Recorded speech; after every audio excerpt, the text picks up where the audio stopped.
Death Eaters are fictional characters in the Harry Potter series of novels and films. They are a group of wizards and witches, led by the Dark Wizard Lord Voldemort, who seek to purify the wizarding community by eliminating the Muggle-borns and half-bloods, which are created when a Muggle and wizard or witch mate. They also try to create a new order through the Ministry of Magic and spread fear throughout the wizarding community by terrorizing and killing important officials and other enemies of the Death Eaters, chiefly the members of the Order of the Phoenix. Death Eaters recognize one another by the dark mark on their left forearm, a sign created by Voldemort to summon him instantly to them or vice versa. Their typical attire includes black hooded robes and masks. The Death Eaters, as a group, first appeared in the novel Harry Potter and the Goblet of Fire, although individual members of the group, such as Lucius Malfoy, Peter Pettigrew, and Severus Snape, had appeared in earlier books in the series. Synopsis: Death Eaters are wizards and witches who are led by Lord Voldemort. Some, like Bellatrix Lestrange, are the kind of Death Eaters that Voldemort is most close to. Death Eaters have a dark mark on their forearm, that Voldemort can use to summon all of the Death Eaters. When Voldemort failed to kill Harry Potter, he lost his powers and was upset when he returned because no Death Eater had come looking for him. Pre-Harry Potter The Death Eaters first existed 11 years before the events of the books, torturing and murdering Muggles as well as anyone who opposed them or was believed to have information which could aid in or harm their rise to power. They also did this to people who were blood traitors. Around 10 years after the Death Eaters first surfaced, a seer named Sybil Trelawney made a prophecy about a boy who would have the power to defeat Voldemort forever. The prophecy could have referred to two different boys, Harry Potter or Neville Longbottom. However, Voldemort chose Harry as said in the prophecy, that the Dark Lord would mark him as his equal. As Voldemort was a half-blood, he chose his equal, Harry, whose mother was a Muggle-born witch, instead of Neville, who came from a long line of pure-blooded wizards. Acting on information from James and Lily Potter's secret keeper Peter Pettigrew, Voldemort attempted to complete the prophecy and kill his infant rival. Due to Harry's mother's sacrifice to save her son, Voldemort's deadly curse rebounded off Harry and disembodied Voldemort. With Voldemort vanquished after failing to kill Harry, the Death Eaters largely disbanded. The Ministry rounded many of them up and imprisoned them in the wizarding prison at Azkaban, but some eluded justice by claiming they were bewitched by the Imperious Curse or by turning in other Death Eaters, as Igor Karkaroff did. Harry witnesses Karkaroff's testimony against former Death Eaters in Albus Dumbledore's Pensieve during the course of the series. It appears that very few Death Eaters stood for their fallen master and proudly went to Azkaban for him, since, in the 6th book, Snape states that if Voldemort had refused to welcome back all those who turned their backs on him when he fell, then he would have very few followers. The Lestrangers are the only 3 Death Eaters known to have willingly sacrificed their freedom for Voldemort. This is something that does not go unnoticed by him, as he claims, when he returns, that they will be recompensed for their loyalty. Re-emergence Early in Harry Potter and the Goblet of Fire, a group of Death Eaters rallies after the Quidditch World Cup. They gather to form a large spectacle and disturbance which spreads instant chaos and fear amongst the wizarding community. Their appearance alone creates hysteria, and their numbers grow while they torture Muggles and Muggle-borns on sight. It virtually concludes when the Dark Mark is produced in the sky by Barty Crouch Jr.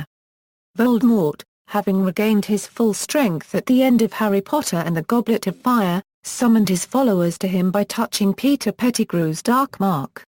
Except for Severus Snape, those dead, imprisoned, or afraid to return, the majority returned to his service as Voldemort began his second attempt to claim power. Voldemort states on page 441 of the US edition of Harry Potter and the Goblet of Fire at his rebirth, and here we have 6 missing Death Eaters. 3 dead in my service. 1 too cowardly to return. He will pay. 1, who I believe has left me forever. He will be killed, of course. And 1, who remains my most faithful servant, and who has already re-entered my service. Based on later happenings in the books, it can be deduced that the 1 too cowardly to return is Igor Karkaroff. The 1, who I believe has left me forever is Severus Snape, who returns 2 hours later to explain his absence and convince Voldemort that he is a spy for him. The most faithful servant is Barty Crouch Jr., who has already been in place at Hogwarts working for Voldemort. The 3 dead include Evan Rosier and Wilkes. It is rumored that Regulus Black could be the 3rd, since Voldemort did not yet know of his defection.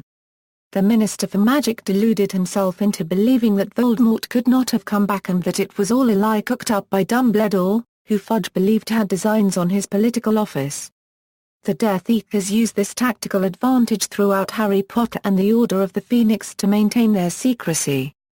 Because of the Ministry's refusal to remove the Dementors from Azkaban, which Dumbledore advised immediately following Voldemort's return, the Death Eaters recruited the Dementors to their cause and made similar progress with the Giants. The Dementors' revolt against the Ministry of Magic also allowed the Death Eaters to bolster their ranks with the mass breakout of several imprisoned Death Eaters, including Bellatrix. In Harry Potter and the Order of the Phoenix, Voldemort sent a group of 12 Death Eaters, led by Lucius Malfoy, into the Department of Mysteries, where he expected them to secure a prophecy of vital importance to him. Having originally attacked Harry based upon a partial recounting of it, he now wanted to hear the full version to better, or even fully, understand the connection between Harry and himself. The raid on the department failed, however. Harry and his friends delayed the Death Eaters and kept the prophecy out of their hands, finally destroying it, and were eventually aided by Dumbledore and the Order of the Phoenix. Dumbledore captured 11 of the 12 Death Eaters, sending Voldemort and Bellatrix fleeing after a fierce duel with the former, and ending the Death Eaters' enjoyed secrecy. Lucius, who had been important both to the Death Eaters and within the Ministry, was captured and imprisoned. However, the Death Eaters regrouped, assassinating and kidnapping important wizards, killing Muggles, and in general spreading terror and chaos through the wizarding world. Soon after Lucius' capture, his son Draco was made a Death Eater, and given the task of killing Dumbledore, although this task is eventually performed by Snape. Towards the end of Harry Potter and the Half-Blood Prince, the Death Eaters attacked Hogwarts for the first time, leading to the death of Dumbledore and injuries to several of the school's defenders. A second, more deadly attack near the conclusion of Harry Potter and the Deathly Hallows resulted in over 50 deaths, including Voldemort, who died when the killing curse he threw at Harry rebounded on him. Voldemort's death signaled the end of the Death Eaters. Ideology The Death Eaters practice illegal and dangerous spells known as dark magic. Their ideology is of racial supremacy. They believe wizards are, as a genealogy book within a story phrases it, nature's nobility. Other magical creatures and the non-magical are inferior and should be subjugated. Within the wizarding community, only those who are born to wizard parents are worthy of magical power, despite the fact that parentage does not in fact determine who possess such powers. They categorize wizards according to blood purity. Pure bloods, or wizard-borns, outrank half-bloods, and mudbloods, a derogatory name for those born to non-magical parents. Though mostly they seek complete power and control over the entire wizarding world, wishing to restrict leadership to a small band of pure bloods. The Death Eaters not only seek the restoration of pure blood rule over the wizarding community, but also the eventual subjugation of the Muggle community under wizarding rule. In reality, the idea of blood purity is a misnomer. Voldemort himself is a half-blood, and it is unlikely that all of them could be pure bloods, as very few, if any, such people could exist given the small gene pool. In Half-Blood Prince, Rowling depicts the Gaunts as a family who were obsessed with their ancestry and driven to inbreeding to preserve its integrity. Rowling has stated on her website that there are no true pure-blood families left, but that those who call themselves such simply strike Muggles, Squibs, and half-bloods from their family records. The Death Eaters have also attacked pure-bloods who oppose them.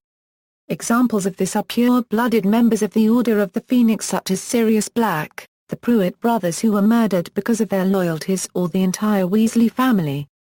Such people are often called blood traitors by those who subscribe to Death Eater ideologies. On the other hand, Rowling has said that a Muggle-born wizard can become a Death Eater in rare circumstances. They are also not above recruiting creatures they deem inferior, as proven by Werewolfina Greyback and the Giant Clan from continental Europe, as long as they help further the larger Death Eater agenda. Death Eaters and their crimes. The following characters are Death Eaters identified by name during the series, and the crimes they committed. Death Eaters. Regulus Black. Regulus Arcturus Black is the younger brother of Sirius Black. According to Harry Potter and the Order of the Phoenix, he died some 15 years previously as seen from the perspective of August 1995. As it is common in the Black family, Regulus is named after a bright star, in this case the brightest star in the constellation Leo. Before publication of the final volume of the series, Rowling stated that Regulus was dead, but did not comment on the nature of his demise. She also remarked in an interview, Regulus got in a little too deep. Like Draco. He was attracted to it, but the reality of what it meant was way too much to handle. Sirius described him as his parents' favorite son because he accepted their ideas about blood purity. Regulus is sorted into the Slytherin house and played Seeker on its Quidditch team. He joins the Death Eaters at the age of 16 but later has a change of heart. The Black's house elf, Creature, reveals to Harry and his friends in Harry Potter and the Deathly Hallows that he was ordered by Regulus to assist Voldemort in hiding a locket. Creature was forced to drink the potion protecting the locket to test its effectiveness. The potion causes horrible memories or thoughts to be relived, intense stomach pain and dehydration. Creature was forced to go to the inferi-infested water and drink and was saved only by the fact that house elf apparition works differently from wizard apparition.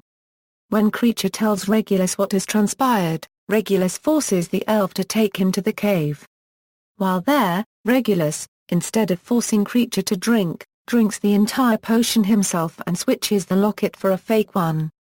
Before being dragged underwater and killed by inferi, Regulus tells Creature to destroy the original locket. Regulus deduced that the locket was a Horcrux due to Voldemort's dropping various hints about having made them, in his arrogance believing that nobody would hunt them down and destroy them. Many years after his sacrifice, Creature revealed that he was still loyal to Regulus's memory, even leading the House Elves of Hogwarts in the Battle of Hogwarts in Regulus's name. Regulus appears in a photograph owned by Horace Slughorn in the film adaptation of Harry Potter and the Half-Blood Prince, played by Thomas Moorcroft. Alecto and Amicus Carrow. Alecto and Amicus Carrow are siblings who participate in the assault on Hogwarts at the end of Harry Potter and the Half-Blood Prince. Amicus is described as being squat and lumpy, with a lopsided leer and a wheezy giggle. Alecto is described as a stocky little woman, and shares her brother's squatness and laugh. It is said that after Voldemort's first downfall, they believed that he was gone forever. In Harry Potter and the Deathly Hallows, Alecto and Amicus become teachers at Hogwarts, severely disciplining students who oppose Voldemort. Amicus teaches defense against the dark arts, but as Neville Longbottom puts it, it becomes just the dark arts in which students are forced to perform the Cruciatus Curse against students who have been assigned to detention. Alecto teaches Muggle studies, which becomes a compulsory subject, and teaches students that Muggles are like animals. Right before the Battle of Hogwarts, Alecto waits in Ravenclaw Tower on Voldemort's orders, preparing to capture Harry, but is stunned by Luna Lovegood after touching her dark mark to summon Voldemort. Amicus, after seeing what happened, tries to conspire with Minerva McGonagall, who helped him into the room to offer some Ravenclaw students as sacrifices to Voldemort while planning to use the lie that Ravenclaws had ambushed Alecto and forced her to press her dark mark.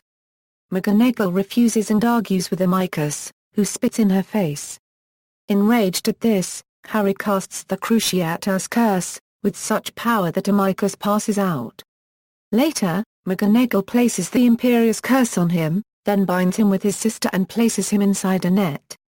Ralph Ineson plays Amicus, and Susie Tose appears as Alecto. Barty Crouch, Jr. Bartimus Barty Crouch, Jr. was captured with the Lestranges, who tortured Frank and Alice Longbottom, parents of Neville Longbottom, into insanity. His father, Barty Crouch, Sr., who headed the Department of Magical Law Enforcement at the time, sentenced him to life imprisonment in Azkaban. However, he later rescues his son as a favor to his dying wife. When they visit him in Azkaban, Mrs. Crouch used Polyjuice potion to switch appearances with her son, enabling him to escape while she remains in his place. When she dies, she is buried under his identity. Crouch Jr. is nursed back to health by Winky, the family's house elf. To prevent him from returning to Voldemort's service, Crouch Sr. controls his son with the Imperious Curse and keeps him hidden under an invisibility cloak. When Bertha Jorkins discovers the truth, the news reaches Voldemort, who rescues Crouch Jr. and puts Crouch Sr. under the Imperious Curse. Crouch Jr. then imprisons Alastor Mad-Eye Moody, a famous Auror, and using Polyjuice potion assumes Moody's appearance and position to infiltrate Hogwarts as the new defense against the dark arts teacher. Despite not being a real teacher, Crouch Jr. does a fair job and the class learns vast amounts from him. Crouch Sr. escapes and, exhausted and delirious from the Imperious Curse, reaches Hogwarts to tell Dumbledore about Voldemort's return. But his loyal Death Eater son murders him on the castle grounds, transfigures the body into a bone, and buries the bone in freshly turned earth in front of Hagrid's cabin.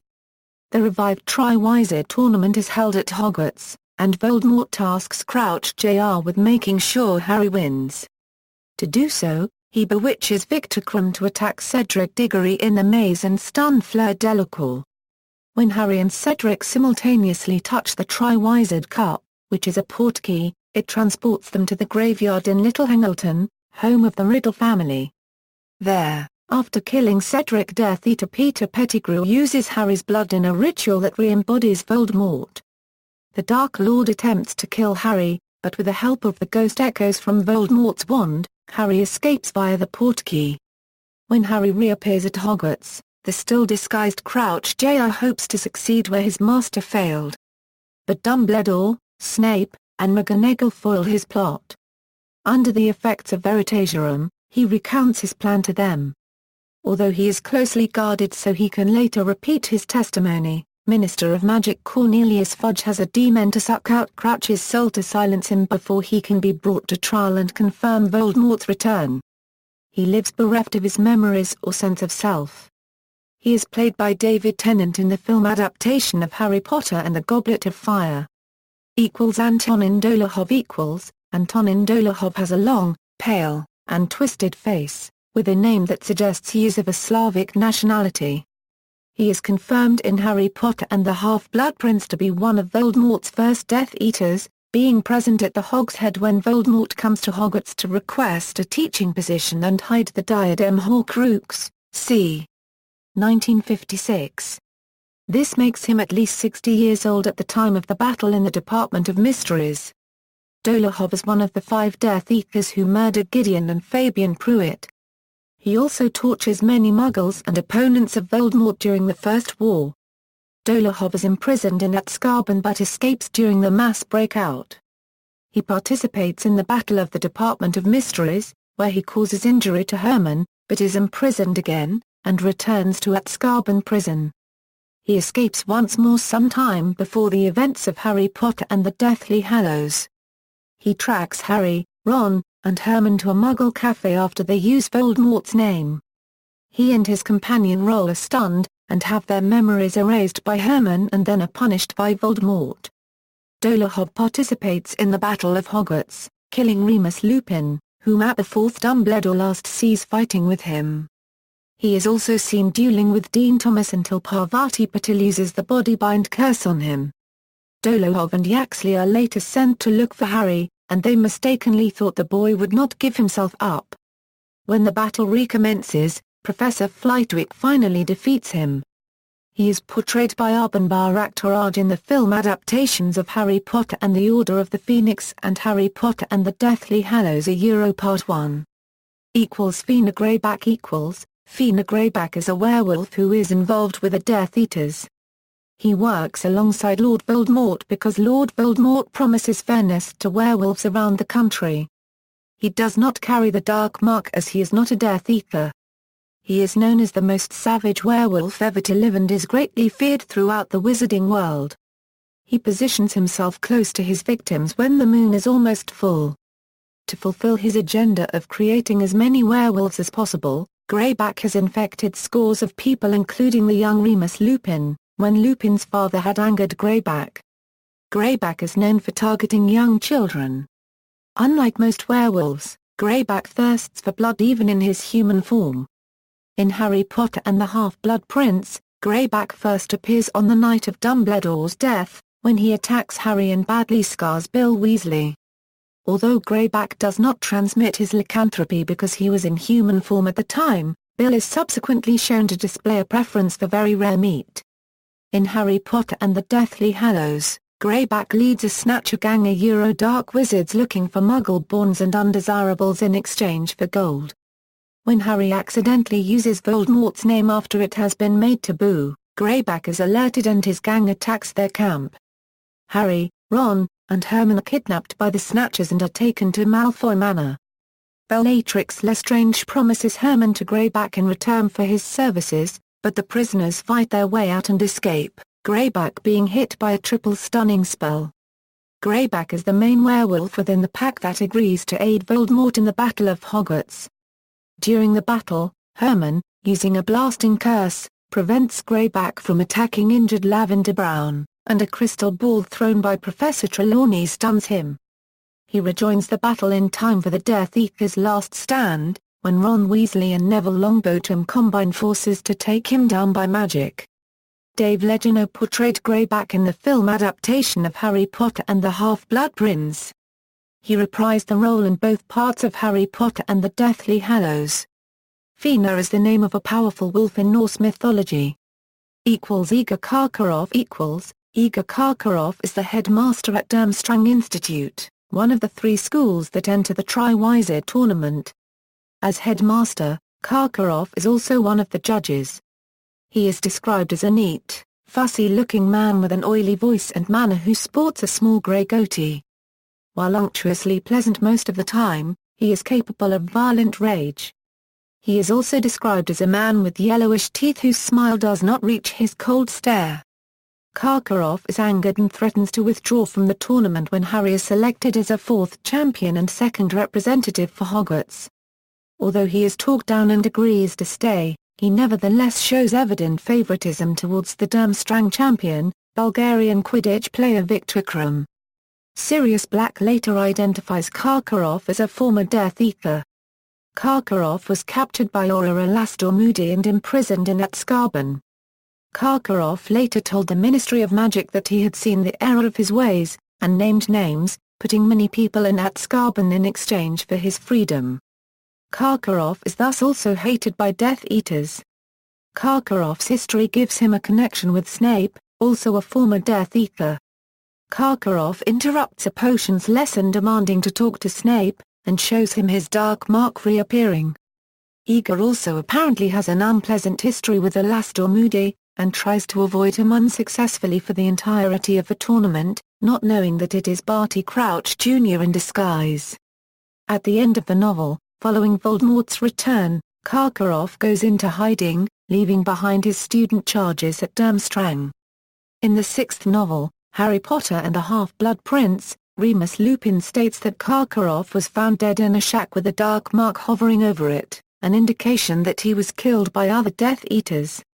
Lupin also expresses surprise that Karkaroff managed to live even a year after deserting Voldemort, which no one else known to avoid capture quite as long. Predrag Bilak appeared as Karkaroff in the film adaptation of Goblet of Fire. Bellatrix Lestrange Bellatrix Lestrange is the first female Death Eater introduced in the books. She was introduced in Harry Potter and the Order of the Phoenix. She is the most faithful member of Voldemort's inner circle. She is described as being highly attractive yet emaciated due to her time in Azkaban. Bellatrix is portrayed as paranoid and fanatically devoted to Voldemort, seeing service to him as the noblest duty for any true wizard or witch.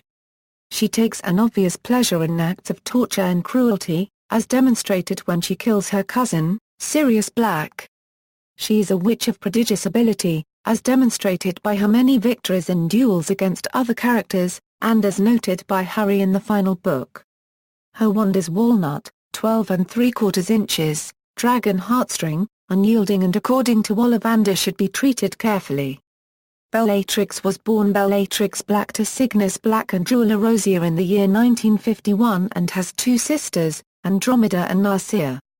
She is also a first cousin to Sirius and Regulus Black, and an aunt to Draco Malfoy and Nymphadra Tonks. Bellatrix married Rodolphus Lestrange after leaving Hogwarts because it was expected of her to marry a pure blood. However, the marriage was loveless, and Rowling stated in an interview that Bellatrix's true love was Voldemort. In Harry Potter and the Goblet of Fire, Rowling uses Dumbledore's pensive as a plot device to reveal that Bellatrix, rather than deserting Voldemort after his downfall like many other Death Eaters, was part of the group along with Barty Crouch Jr., Rodolphus and Robustin Lestrange that tortured the respected Auras Frank and Alice Longbottom in an attempt to gain information about Voldemort's location. For using the unforgivable Cruciatus curse to torture the Longbottoms to insanity, Bellatrix and her 3 associates were sentenced to life imprisonment in Azkaban. During the trial, she said Voldemort would rise again and reward them. When Voldemort has his body renewed, he reflects that the Lestranges went to Azkaban rather than renounce him and that they will be deeply rewarded when Azkaban is broken open. Several months after her master's resurrection, Bellatrix is one of the many Death Eaters who escapes Azkaban and rejoins him. She is present at the Battle of the Department of Mysteries in the climax of Harry Potter and the Order of the Phoenix, in which a group of Death Eaters attempt to steal Sybil Trelawney's prophecy pertaining to Voldemort's downfall. Rowling demonstrates Bellatrix's ability during the mission when she overpowers her niece Tonks and Kingsley Shacklebolt in one-on-one duels, kills her cousin Sirius by blasting him through the veil in the Death Chamber, and deflects one of Dumbledore's spells as she makes her escape. This demonstrates her prodigious ability. Harry attempts to use the Cruciatus curse on her in revenge for killing Sirius, but the curse is ineffective due to the lack of real cruelty behind it. Voldemort suddenly appears but moments later, Bellatrix is subdued by Dumbledore in the Ministry of Magic's atrium as he prepares to duel Voldemort. Unable to overcome Dumbledore, Voldemort rescues Bellatrix by disapparating with her. At the beginning of Harry Potter and the Half-Blood Prince, Bellatrix attempts to keep Narcia from confiding Draco's secret mission to Snape at Spinner's End, and she is furious to learn that Snape already knows about the plan. Rowling used the conversation between Snape and Bellatrix to imply that Voldemort is still furious at Bellatrix's failure in the previous book. That conversation also suggests that Bellatrix mistrusts Snape not only because of his low birth, but also for many valid questions about his loyalty to the Dark Lord. Snape surprises Bellatrix by replying to each of her arguments and by agreeing to create an unbreakable vow with Narcia to assist Draco in his mission to assassinate Dumbledore. Later in the book, it is mentioned by Snape that Bellatrix had been teaching occlumency to Draco, in an effort to aid him with his mission. In the film, she and Fina Greyback arrive at the burrow and burn it down. Harry and Ginny chase after them, with Bellatrix taunting "I killed Sirius Black." In the film, she is one of several Death Eaters smuggled into Hogwarts using a pair of vanishing cabinets to assassinate Dumbledore, though she does not take part in this mission in the book. The first chapter of Harry Potter and the Deathly Hallows implies that Voldemort has to forgive Bellatrix for her failure, as he mocks her with the fact that her niece Tonks married werewolf Remus Lupin. However, Voldemort gives Bellatrix a chance to prune her family tree during the Death Eaters' attempt to capture Harry as the boy departs from the Dursleys' home. During the attack, Bellatrix devotes much of her energies in efforts to kill Tonks, but is unsuccessful. In this book, Bellatrix inadvertently reveals she is the guardian of Helga Hufflepuff's cup, when the captured Harry, Ron, and Hermione are brought to Malfoy Manor. Bellatrix then tortures Hermione with the Cruciatus curse, believing them to have sneaked into her vault at Gringotts due to their possession of Godric Gryffindor's sword, but Dobby appears and saves the prisoners, though not before being hit by a knife thrown by Bellatrix as they disappeared to safety. Later in the book, Harry, Ron, and Hermione use a stray hair of Bellatrix's to disguise Hermione as Bellatrix using Polyjuice Potion, to gain access to the Lestrange's Gringotts vault. though Voldemort apparently punishes Bellatrix and the Malfoys severely for interrupting his hunt for Elder Wand only to have Potter escape and steal the cup, she nevertheless fights for her master in the Battle of Hogwarts towards the end of the novel. Rowling stated in an interview that, during the battle, it was Bellatrix who killed Tonks. When the battle resumes inside the Great Hall after Harry's supposed death, Bellatrix simultaneously duels with Hermione, Ginny, and Luna, proving more than a match for all three, and nearly hits Ginny with a killing curse. An enraged Molly Weasley engages Bellatrix and fires a curse that hits Bellatrix right over the heart, killing her. Rowling has stated that she had Molly kill Bellatrix to show Molly's great powers as a witch and to confront Molly's consumption with maternal love, and Bellatrix's obsession with Voldemort. In the film series, Bellatrix is played by Helena Bonham Carter. IGN listed Bellatrix Lestrange as their 10th top Harry Potter character, and IGN's Joe Uterchi listed Bellatrix as his 4th favorite Harry Potter character, calling her the most pitiable of Voldemort's servants. In NextMovie.com's Harry Potter Megapoll, Bellatrix was voted as the #1 villain in the series.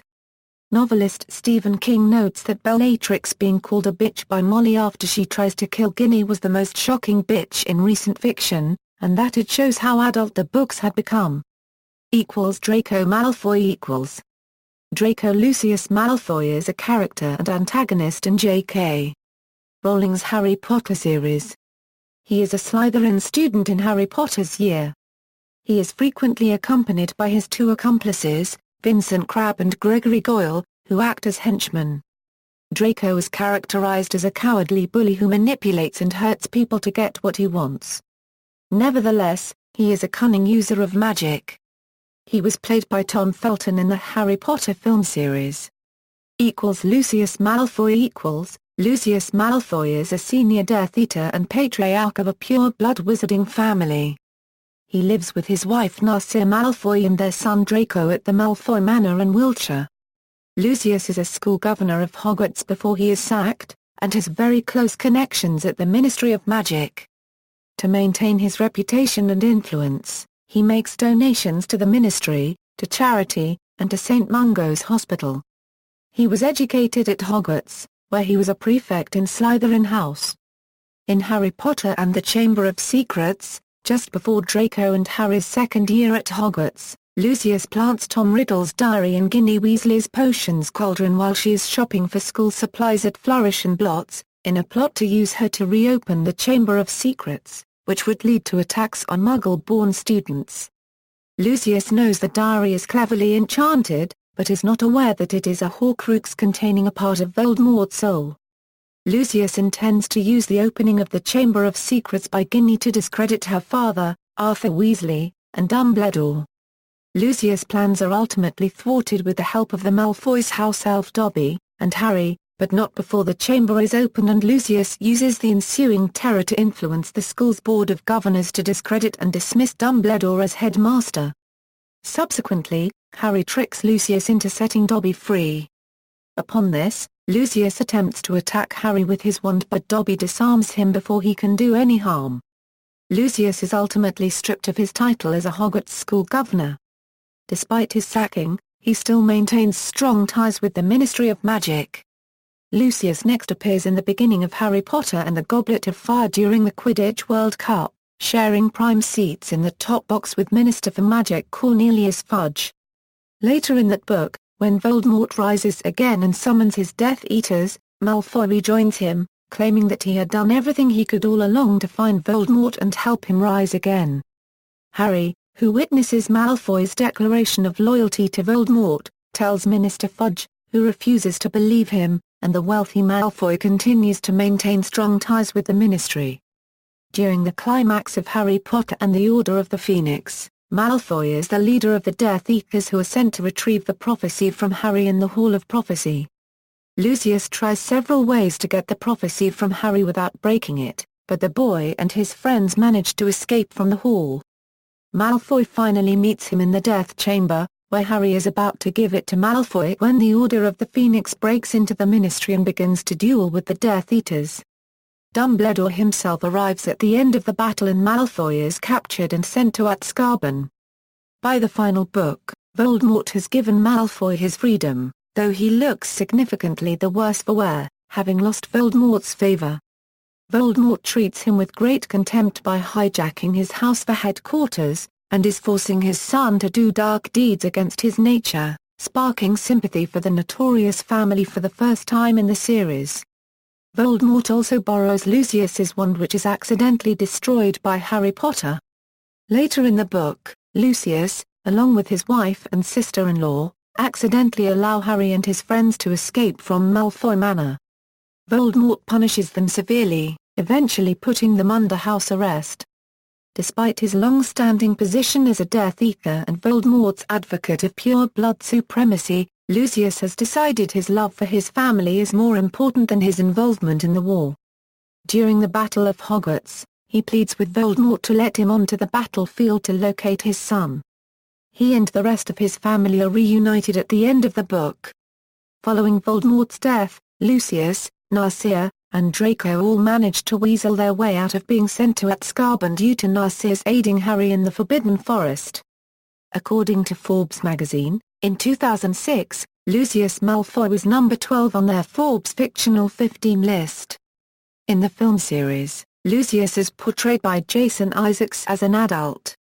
Scenes with Tony Coburn as a teenage Lucius were cut from the final movie. IGN listed Lucius as their 15th top Harry Potter character, praising Jason Isaacs' portrayal of him. Peter Pettigrew Peter Pettigrew, nicknamed Wormtail, is the only Death Eater known to have been in a house other than Slytherin while at Hogwarts.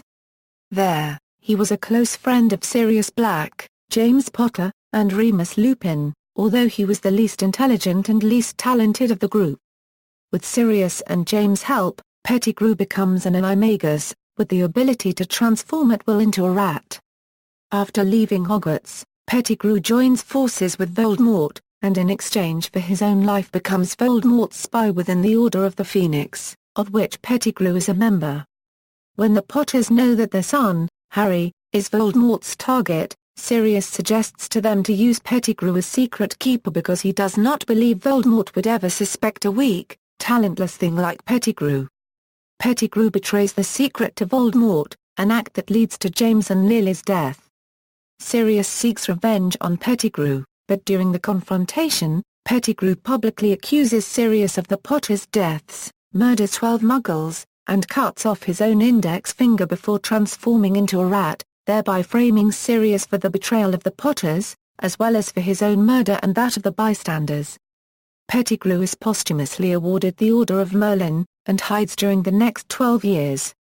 Wanting to keep an eye on the wizarding world, he masquerades as a rat, first as Percy Weasley's pet, and then as Ron Weasley's.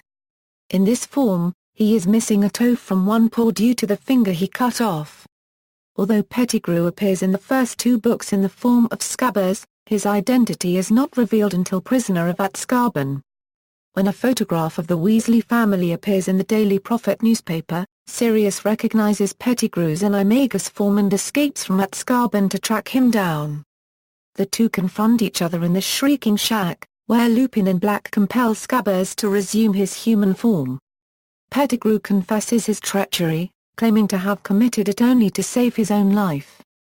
With Sirius and Lupin about to take their revenge, Harry begs Sirius to turn Pettigrew over to the Ministry of Magic instead, to prove Sirius' innocence.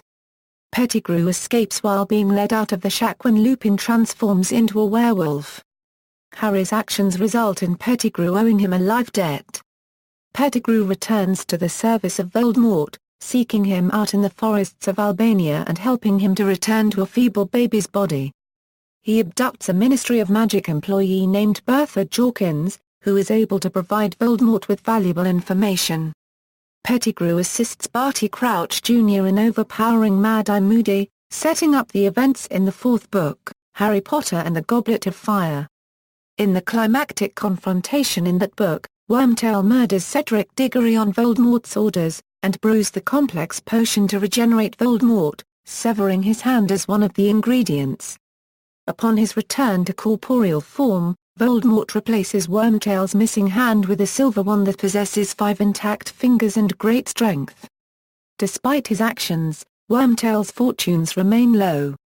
In Harry Potter and the Half-Blood Prince, Snape treats him as a servant, and in Harry Potter and the Deathly Hallows he is tasked with keeping watch over prisoners in the cellar of Malfoy Manor. While Harry and Ron are being kept there, Wormtail checks on the prisoners and is attacked. Wormtail begins strangling Harry with the silver hand, but when reminded by Harry that he once saved his life, Wormtail hesitates for a moment.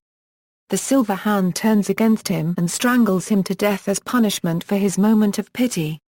Pettigrew is portrayed by Timothy Spall as an adult, and by Charles Hughes as a teenager in the films. In Harry Potter and the Deathly Hallows Part 1, Pettigrew is not strangled to death by his own silver hand in Malfoy Manor as in the book. He is instead struck by Dobby and collapses and is presumably killed. He only appears in a flashback in Harry Potter and the Deathly Hallows Part 2. Rowling has said in an interview that his peers let Pettigrew be their friend in a slightly patronizing way, that he turned out to be a much better wizard and much better at hiding secrets than they ever thought he would be. IGN's Joe Uterchi also listed him as his 10th top Harry Potter character. Corinus Quirrell Corinus Quirrell is a fictional character in J.K. Rowling's Harry Potter series. He is characterized as a nervous teacher and fakes a stutter when in fact he is a controlled and eloquent person. Initially shows admiration for Harry but eventually reveals himself as the true villain, contrary to Harry's suspicion of Snape, and being loyal to Lord Voldemort.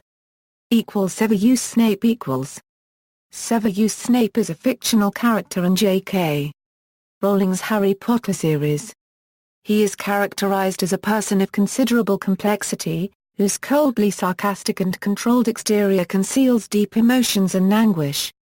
In the first novel of the series, Snape is a teacher who is hostile from the start toward Harry and is built up to be the primary antagonist until the final chapters. As the series progresses, Snape's character becomes more layered and complex.